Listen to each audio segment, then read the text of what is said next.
सूरत के पिपोदरा आईडीसी में अंधाधुंध गोलीबारी की घटना। सूरत के पिपोदरा आईडीसी में बाइक सवार अज्ञात लोगों ने कपड़े की दुकान चलाने वाले एक व्यापारी पर गोलीबारी की और फरार हो गए। घटना के बाद पुलिस मौके पर पहुंची और आरोपियों तक पहुंचने के प्रयास किए। त्योहारों के मौसम में सूरत जिले में एक बार फिर गोलीबारी की घटना हुई है। आज रात लगभग 9 बजे सूरत जिले के मांगरोल तालुका के पिपोदरा आईडीसी में कपड़े की दुकान चलाने वाला एक व्यापारी काले रंग की मोपेड पर आईडीसी के मुख्य मार्ग से गुजर रहा था, तभी 2 अज्ञात लोग बाइक पर आए और 3-4 राउंड फायरिंग की, जिससे व्यापारी घायल हो गया। लोगों की भीड़ जमा होते ही आरोपी भाग गए।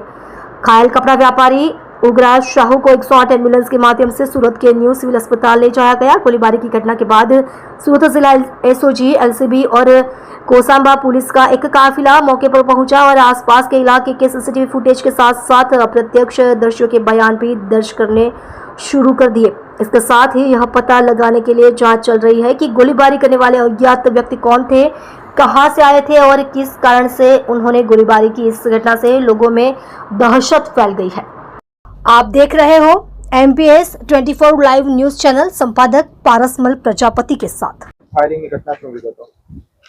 કોસંબા પોલીસ સ્ટેશનની હદની અંદર પીપોદરા જીઆઈડીસી વિસ્તારમાં આજના રાત્રિના લગભગ 9:15 વાગ્યાના અરસામાં ઉગ્ર સાહુ નામના વ્યક્તિ કે જે ગંજા મોરીસાના રહેવાસી છે અને પોતાની રેડીમેડ કાપડની દુકાન આ જ વિસ્તારમાં ધરાવે છે, એ એક્ટિવા લઈને પસાર થતા હતા એ વખતે એક મોટરસાયકલ ઉપર 2 અજાણ્યા ઈસમો આવેલા હતા અને પાછળ મોટરસાયકલની પાછળ બેસેલા ઈસમે પોતાની પાસે રહેલા હથિયાર વડે લગભગ 3 રાઉન્ડ જેટલા ફાયર કરેલા છે। આ ફાયરિંગની ઘટનામાં ઉગ્ર સાહુ નામનો વ્યક્તિ ઈજાગ્રસ્ત થયા છે અને પેટના ભાગે અને પીઠના ભાગે ગોળી વાગી છે। ઈજા પામનાર વ્યક્તિને સિવિલ હોસ્પિટલ સુરત ખાતે સારવાર માટે મોકલેલા છે। બનાવવાળી જગ્યા ઉપર કોસંબા પોલીસ, એલસીબી, એસઓજી અને બાજુના કિમ પોલીસ સ્ટેશનના અધિકારી કર્મચારીઓ સ્થળ ઉપર આવી ગયા છે। આ ઘટનામાં સંડોવાયેલા આરોપીઓને પકડવા માટેને નાકાબંધી કરવામાં આવી છે અને પકડવા માટેની તજવીજ ચાલુ છે। બનાવવાળી જગ્યા ઉપરથી 2 ખાલી કેસ મળ્યા છે અને 1 મિસફાયર થયેલો રાઉન્ડ મળ્યો છે।